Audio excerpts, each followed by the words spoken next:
Assalamu alaikum dear students. Welcome back to my YouTube channel Chemistry Zone with Little Professor. I am your chemistry teacher Mohammed Naeem from the Peace Group of Schools and Colleges. बच्चे class 10th का हमने एक chapter शुरू किया था organic compounds और उसमें हमने इंट्रोडक्शन उसका देख लिया था। तो इंट्रोडक्शन में हमने उसकी डेफिनेशन की थी, जो ओल्ड डेफिनेशन है, जो मॉडर्न डेफिनेशन है, क्या फर्क बताया, हाइड्रोकार्बन्स क्या होते हैं, उसके डेरिवेटिव्स क्या होते हैं। अच्छा, एक बात याद रखें, ऑर्गेनिक कंपाउंड्स दो टाइप के होते हैं। कुछ होते हैं जो नेचुरली हमें मिलते हैं, नेचुरली अकरिंग ऑर्गेनिक कंपाउंड्स, और कुछ जो हम इंडस्ट्री के अंदर, लैब के अंदर सिंथेसाइज करते हैं, सिंथेटिक ऑर्गेनिक कंपाउंड उनको बोला जाता है। ठीक है, आर्टिफिशियल मैन मेड होते हैं। तो आज उसी 10th केमिस्ट्री का जो चैप्टर नंबर हमारे पास 3rd है, chapter number 3rd class 10th है हमारे पास, उसी का एक टॉपिक हम लोग शुरू करने जा रहे हैं, केमिकल फार्मूले। अब केमिकल फार्मूले कौन से होते हैं, यहाँ पे हम लोग कौन से, टू रिप्रेजेंट केमिकल फार्मूले जो स्पेशली इस चीज के लिए यूज किए जाते हैं, to represent organic compound. Organic compound को रिप्रेजेंट करने के लिए कौन कौन से फार्मूले मतलब हम लोग यूज करते हैं, हम लोग उनको स्टडी करने जा रहे हैं। तो सबसे पहली चीज हमारे पास होता है केमिकल फार्मूला। क्या होता है हमारे पास केमिकल फार्मूला, किसे कहते हैं, केमिकल फार्मूला होता क्या है, तो हम लोग क्या कहते हैं बच्चे, short name, shortest name, shortest name भी कह सकते हैं, या फिर symbolic representation of, symbolic representation of a compound। मतलब एक कंपाउंड का आप इतना बड़ा नाम लिखने के बजाय उसको सिंबल्स के फॉर्म में, उसमें एलिमेंट्स मौजूद है उनकी सिंबल्स के फॉर्म में उसको रिप्रेजेंट करते हैं। तो यही आप लोगों के पास क्या कहलाता है जी, केमिकल फार्मूला बन जाता है। तो केमिकल फार्मूला क्या होता है, shortcut name, short abbreviation instead of full name of a compound, हम लोग शॉर्टकट नेम यूज करते हैं, that is called chemical formula. बच्चे हमारी बुक में वैसे 4 हमारे पास गिवन है, एक मॉलिक्यूलर फार्मूला है, एक स्ट्रक्चरल फार्मूला है, एक गॉर्डन क्रॉस है और एक कंडेंस फार्मूला है। वन बाय वन इनको देख लेते हैं। कुछ और फार्मूले भी होते हैं, मैं आपको उसका आइडिया दे दूंगा। तो सबसे पहली चीज हमारे पास आती है मॉलिक्यूलर फार्मूला। क्या होता है, तो हम लोग सबसे पहले इसको डिफाइन करते हैं कि व्हाट इज मॉलिक्यूलर फार्मूला। सबसे पहले इसको डिफाइन करते हैं, व्हाट इज मॉलिक्यूलर फार्मूला। तो हम लोग कहते हैं कि द फार्मूला, एक ऐसा फार्मूला जो क्या करे बच्चे, that shows actual number of atoms of each element in a molecule या कंपाउंड। मतलब एक कंपाउंड में फला एलिमेंट के कितने कितने एटम्स मौजूद हैं, टोटल एटम्स की तादाद कितनी है, ये बताने वाला जो फार्मूला है, that is called molecular formula. अगर मैं एग्जांपल लूं ना, एग्जांपल के तौर पे अगर मैं बात करूं, तो मेरे पास एक बेस्ट एग्जांपल है, लाइक ग्लूकोज की बेस्ट एग्जांपल ले लेते हैं, C6H12O6। अब बेसिकली एक बात याद रखें कि ये जो हमारे पास फार्मूला होता है ना, ये दो चीजों से मिलकर बनता है। एक चीज होती है कि सिंबल ऑफ एलिमेंट, मतलब उसमें कौन कौन से एलिमेंट मौजूद हैं, सिंबल ऑफ एलिमेंट से मिलकर बनता है। याद रखें, मॉलिक्यूलर फार्मूला टोटल तादाद बता रहा है आप लोगों को, ठीक है। तो सिंबल ऑफ एलिमेंट्स, और हर एलिमेंट की ये जो तादाद होती है ना, ये वाली, ये कहलाती है एटॉमिसिटी। तो एक बात याद रखनी है कि मॉलिक्यूलर फार्मूला दो चीजों से मिलकर बनता है। एक कि उसके अंदर कौन कौन से एलिमेंट्स हैं उनकी सिंबल से, और दूसरा उनकी एटॉमिसिटी क्या होती है, मतलब उनकी हर एक मॉलिक्यूल में कार्बन के कितने एटम्स मौजूद हैं, 6, तो this is atomicity of carbon. Hydrogen कितने हैं, 12, this is atomicity of hydrogen. और ऑक्सीजन कितने हैं, this is atomicity of oxygen. अगर हम लोग बात करें कि भाई इसकी इंपॉर्टेंस क्या है, इसकी इंपॉर्टेंस क्या है, तो मुझे याद रखिए दो ही इंपॉर्टेंस है। ये सबसे पहली चीज नंबर ऑफ एटम्स बताता है, और दूसरी चीज नेचर ऑफ एटम्स बताता है, बस। इसके अलावा नेचर ऑफ एटम्स और नंबर ऑफ एटम्स के अलावा यहां से कोई हमें फायदा होने वाला नहीं है। अब इसकी मिसालें आप बहुत सारी ले सकते हैं। लाइक आप लोगों के पास CH4 है, लाइक आप लोगों के पास C2H6 है, C3H8 है, C4H10 है, C6H6 है। तो ये जो टोटल तादाद बता रहे हैं ना इकट्ठी, this is called molecular formula. अब इसमें इतनी ज्यादा इंफॉर्मेशन नहीं होती है, याद रखिए इंफॉर्मेशन वाला हमारे पास दूसरा फार्मूला आएगा and that is structural formula.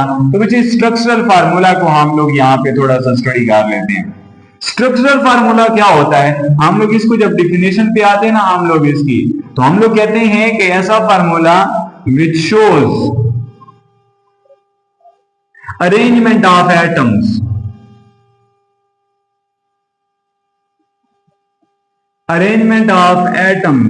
around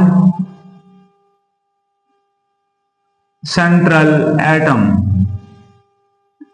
एक सेंट्रल एटम के इर्द गिर्द अरेंजमेंट ऑफ द एटम्स कैसी है ये बताने वाला जो फार्मूला होता है ये हमारे पास कहलाता है structural formula.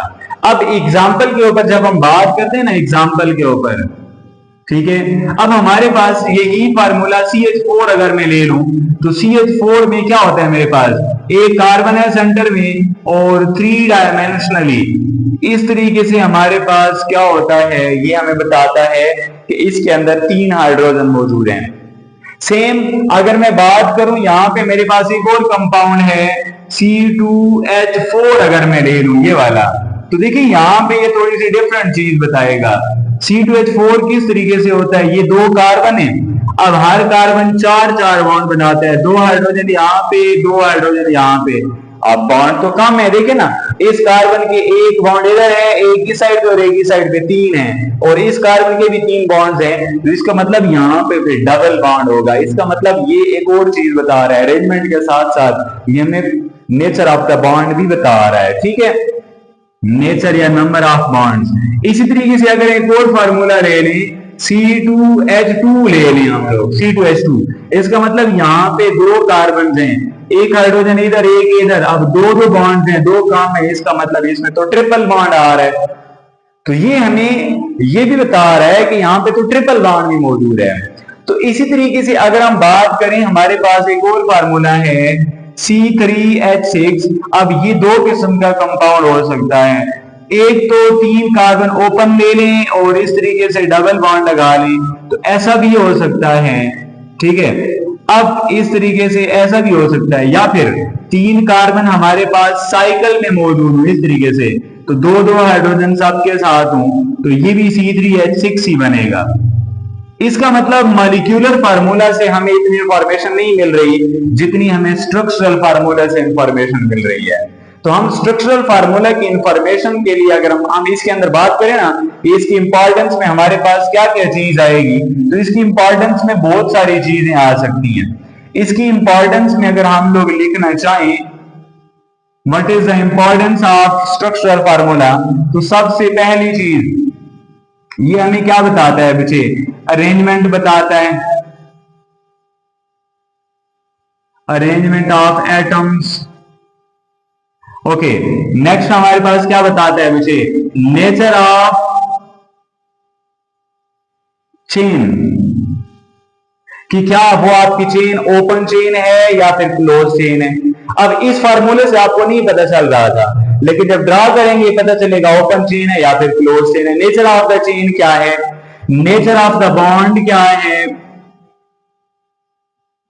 Nature of the bond क्या होते हैं हमारे पास, ठीक है। अच्छा, नेचर ऑफ द बॉन्ड का मतलब ये है कि हमारे पास यहाँ पे देखें डबल बॉन्ड है, इसी फार्मूले में यहाँ पे डबल बॉन्ड है, लेकिन वहां पे हमारे पास क्या आ रही थी, साइक्लिक सिंगल बॉन्ड्स आ रहे थे, साइक्लिक सिंगल बॉन्ड्स आ रहे थे। यहाँ पे एक हाइड्रोजन एटम में मैंने थोड़ा सा वो कर दिया, मिक्स कर दिया यहाँ पे। तो इस तरीके से हमारे पास क्या आते हैं बच्चे, ये दूसरी तीसरी इंपॉर्टेंस हमारे पास होगी कि देखिए अरेंजमेंट ऑफ एटम बता रहा है structural formula, nature of the chain बता रहा है कि ओपन चेन है या क्लोज चेन है, साइक्लिक है या साइक्लिक है, ब्रांच है अनब्रांच है, ये भी बता सकता है, ठीक है। अच्छा, इसी तरीके से फंक्शनल ग्रुप के बारे में भी बता रहा है बच्चे, नेचर ऑफ फंक्शनल ग्रुप, ये फंक्शनल ग्रुप के बारे में भी बताता है। क्या मतलब फंक्शनल ग्रुप के बारे में? मैं यहां पे एक एग्जांपल ले लेता हूं, बिल्कुल साइड में यहां पे एक एग्जांपल ले लेता हूं। लाइक मेरे पास एक कंपाउंड है C2H6O, ये मेरे पास एक मॉलिक्यूलर फार्मूला है C2H6O। यहां पे मैं एग्जांपल ले रहा हूं आपको वो चीज समझाने के लिए, नेचर ऑफ फंक्शनल ग्रुप। अब दो कार्बन इस तरीके से भी हो सकते हैं और दो कार्बन इस तरीके से भी बीच में ऑक्सीजन आ रहा हो। अब यहाँ पे OH हो सकता है, यहाँ पे O है अकेला, तो यहाँ पे बाकी हाइड्रोजन आपके पास होंगे इस तरीके से। अब देखें हाइड्रोजन अगेन से हमारे पास कितने हैं, दो कार्बन लिए थे ना, 1 2 3 4 5 और ये 6 हाइड्रोजन पूरे हैं, एक ऑक्सीजन है। यहाँ पे भी ऐसा ही है, 1 2 3 4 5 और ये 6 हाइड्रोजन ऑक्सीजन। लेकिन यहाँ पे OH ग्रुप है और यहाँ पे O ग्रुप है। इस फंक्शनल ग्रुप को कहा जाता है ऑर्गेनिक केमिस्ट्री में ईथर, और ये हमारे पास बनता है alcohol.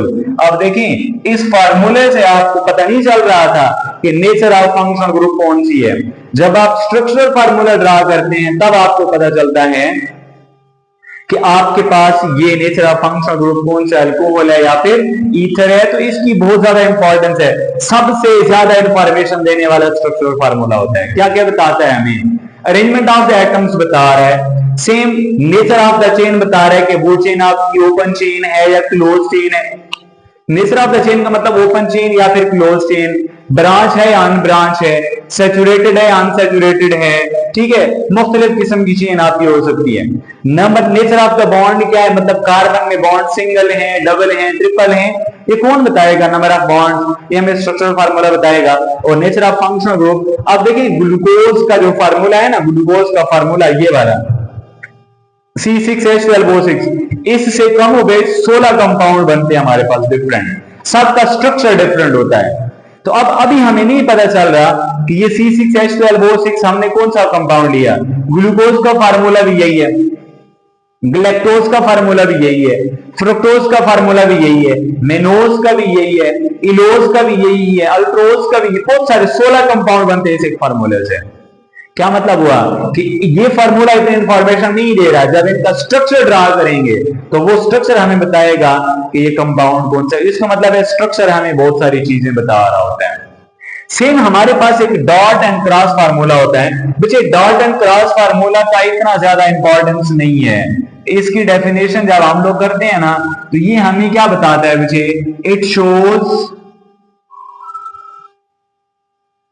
That how atom share its valence shell electrons।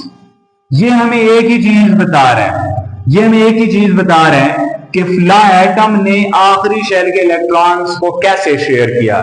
इसके एग्जाम्पल के ऊपर जब मैं बात करता हूं ना बच्चे, एग्जाम्पल के ऊपर मिसाल के तौर पे अगर मैं मीथेन ले लूं तो यहाँ पे सेंट्रल एटम जो होता है कार्बन, मिसाल के तौर पे कार्बन है, उसके इलेक्ट्रॉन डॉट से शो किए जाते हैं। जाहिर है कार्बन हमारे पास चौथे ग्रुप के एलिमेंट है तो आखिरी शेल में 4 इलेक्ट्रॉन होंगे।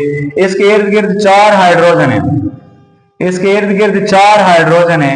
और याद रखें बच्चे साइड वाले एटम के इलेक्ट्रॉन्स को क्रॉस से शो किया जाता है। तो इस तरीके से हम लोग कहते हैं ये एक नया फार्मूला बना जिसमें बॉन्ड शो नहीं किए जाते, this is called dot and cross formula. अगर हम इथेन का ड्रा करें ना, या दूसरा हमारे पास आ रहा है, ठीक है, इथीन, तो उसमें क्या करेंगे, 2 कार्बन, अब उसके इलेक्ट्रॉन्स इस तरीके से अरेंज कर देंगे कि ये 2 इलेक्ट्रॉन आपस में शेयर होंगे, ठीक है, पाई बॉन्ड और सिग्मा बॉन्ड बनेगा। इसके 2 इलेक्ट्रॉन यहाँ पे हाइड्रोजन के साथ शेयर होंगे। अब ये हमें बता रहा है कि शेयरिंग कैसे हुई है। यहाँ पे एक हाइड्रोजन के साथ शेयर हुआ, यहाँ पे एक हाइड्रोजन के साथ बॉन्ड पेयर बना, ये बॉन्ड पेयर बना, यहाँ पे एक हाइड्रोजन के साथ शेयर हुआ और यहाँ पे भी एक हाइड्रोजन के साथ शेयर हुआ। तो इसका मतलब ये 4 बॉन्ड पेयर्स, इसका मतलब कार्बन ने आपस में 2 इलेक्ट्रॉन शेयर किए हैं। तो पहला इलेक्ट्रॉन शेयर करेंगे तो सिग्मा बॉन्ड बनेगा, दूसरा शेयर करेंगे तो दूसरा पाई बॉन्ड बनेगा। तो ये हमें बताता है कि कैसे आखिरी शेल के इलेक्ट्रॉन ने कैसे एक एटम ने आखिरी शेल के इलेक्ट्रॉन्स को शेयर किया हुआ है, आपस में कैसे कैसे शेयर किए हुए हैं तरतीब में, ठीक है।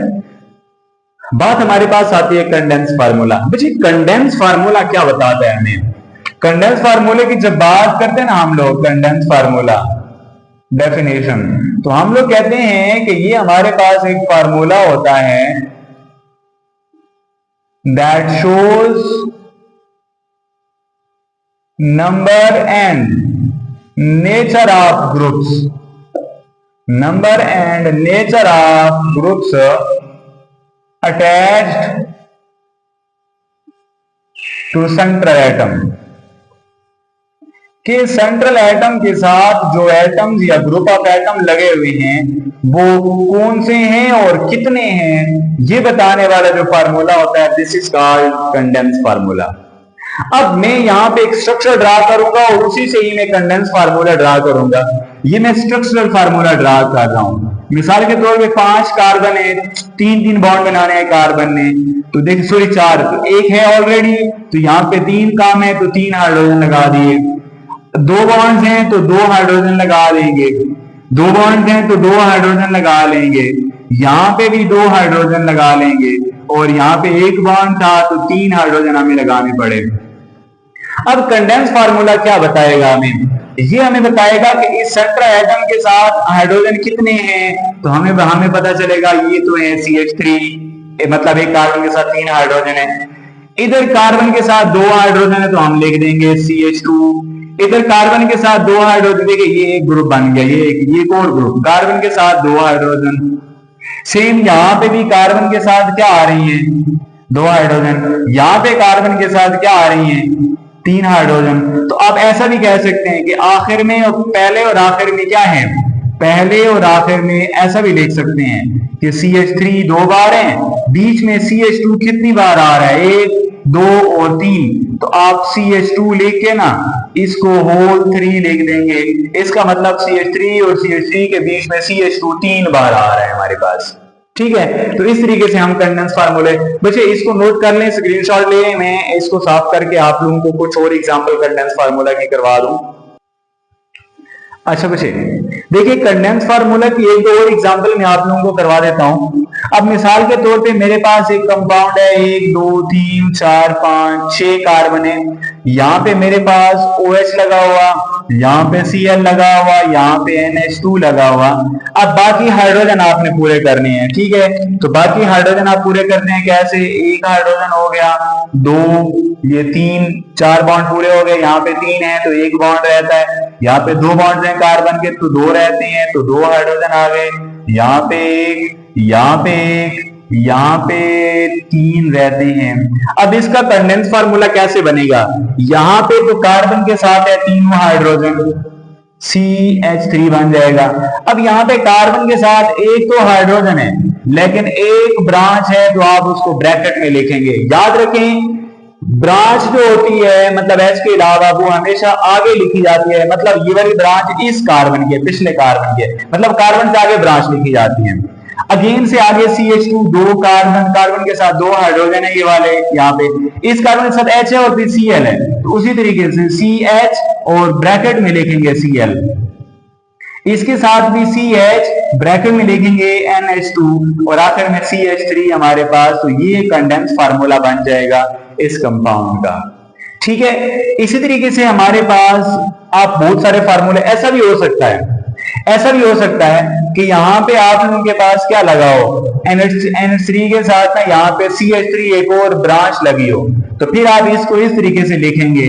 आप लोगों के पास ये फार्मूला देखिए, C के साथ ना एक ब्रैकेट लगा के CH3 लगाएंगे, एक ब्रैकेट लगा के NH2 लगाएंगे, इसका मतलब इस कार्बन के साथ ये मिथाइल भी है, उसी कार्बन के साथ ये अमाइन भी लगा हुआ, तो इस तरीके से हम लोग ये।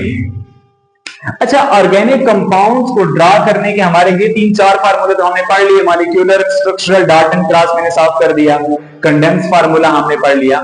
इसके अलावा भी कुछ और फार्मूले हम लोग यूज करते हैं। एक हमारे पास होता है डिस्प्लेड फार्मूला, डिस्प्लेड फार्मूला, ठीक है। डिस्प्लेड फार्मूला का मतलब होता है जो हम 2 डायमेंशन में ये वाला जो शो करते हैं। स्ट्रक्चरल में बेसिकली आते हैं, स्ट्रक्चरल में मुख्तलिफ टाइप्स आती हैं, ठीक है। एक स्ट्रक्चर होता है 3 डायमेंशनल, ठीक है, वेज एंड बार वाला भी हमारे पास होता है।